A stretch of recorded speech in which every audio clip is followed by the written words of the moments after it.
আজকের দিনটি অত্যন্ত গুরুত্বপূর্ণ এবং বাঙালি হিসেবে আমার কাছে অত্যন্ত গর্বের এই কারণে, তার কারণ একটি ধর্মীয় অনুষ্ঠানকে কেন্দ্র করে ভারতবর্ষের বিভিন্ন প্রান্তে যখন অস্ত্রের ঝনঝনানি চোখরাঙানি চলছে, আমার শহর আমার রাজ্যে ধর্ম দলমত বর্গ বর্ণ নির্বিশেষে লক্ষাধিক মানুষ পায়ে পা মিলিয়ে বাংলার একতা, বাংলার সম্প্রীতি সংহতি রক্ষা করেছে। এই কারণেই হয়তো মহামতি গোখলে বলতেন, what Bengal things today India things tomorrow. বাংলার কৃষ্টি সংস্কৃতি, বাংলার ঐতিহ্য বারে বারে আমাদের এটাই শিখিয়েছে, যেটা আমাদের মুখ্যমন্ত্রী বলেছেন যে ধর্ম যার যার উৎসব সবার। আমরা রাজনীতি যখন করব, আমরা মানুষের দাবি নিয়ে করব।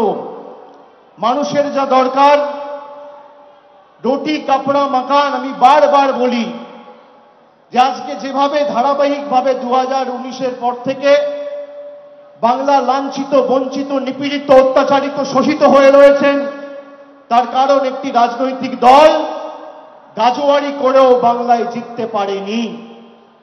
তার কারণে বাংলার 100 দিনের টাকা বন্ধ, রাস্তার টাকা বন্ধ, আবাসের টাকা বন্ধ, আর গত 5 বছরে বাংলা থেকে 4,64,000 কোটি টাকা কেন্দ্রের সরকার তুলে নিয়ে গেছে।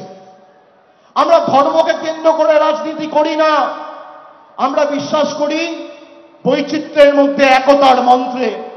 আমরা বিশ্বাস করি নানা ভাষা, নানা মত, নানা পরিধান, বিবিধের মাঝে দেখো মিলন মহান।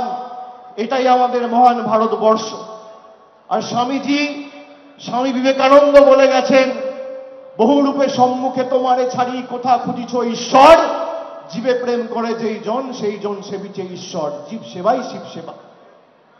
কিন্তু আজকে মূল বিষয়বস্তুগুলোকে বাইরে রেখে বাংলার মানুষকে নিপীড়িত করে রাখার যে একটা চক্রান্ত চলে আসছে, তার বিরুদ্ধে আমাদের ঐক্যবদ্ধ হয়ে লড়াইকে আগামী দিন সর্বাত্মক করতে হবে। আপনি হিন্দু হতে পারেন, আপনি মুসলমান হতে পারেন, আপনি শিখ হতে পারেন, আপনি জৈন হতে পারেন, আপনি খ্রিস্টান হতে পারেন। আমি একজন হিন্দু, আমি বিশ্বাস করি আমি আমার ধর্ম বাড়িতে করব, কিন্তু আমি যখন মানুষের দ্বারা নির্বাচিত প্রতিনিধি, আমার কোনো ধর্ম নেই, আমার একটাই ধর্ম, মানব ধর্ম, মানুষকে পরিষেবা পৌঁছে দেওয়া।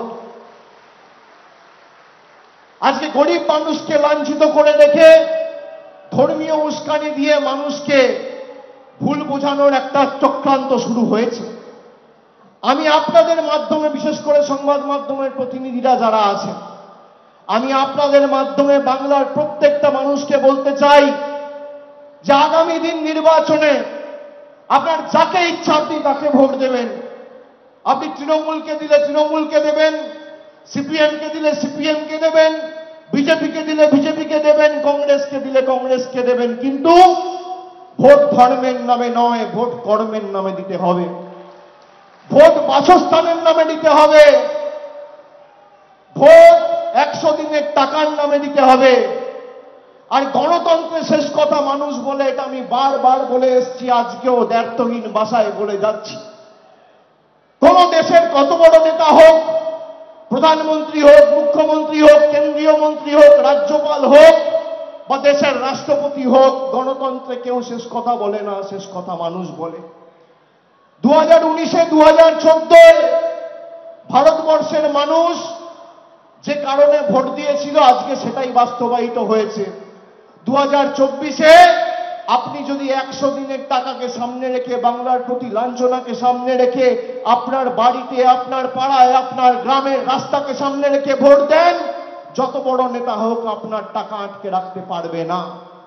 বিষয়বস্তুকে সামনে রেখে ভোট দিতে হবে, বাংলার প্রতি বঞ্চনাকে সামনে রেখে ভোট দিতে হবে। আর যারা রাজনীতিতে মানুষের কাছে মানুষের সমর্থন অর্জন করতে পারে না, তারা ধর্মের নামে ভোট চাইতে যায়।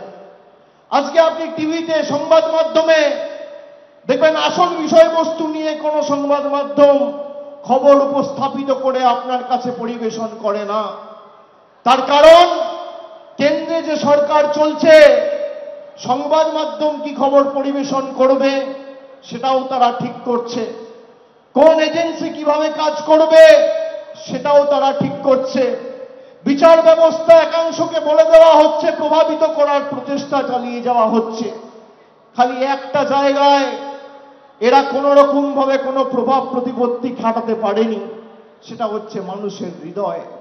আপনার মস্তিষ্কে এরা প্রভাব খাটাতে পারবে না, আপনি যা দেখছেন তার উপরে এদের প্রভাব থাকবে না।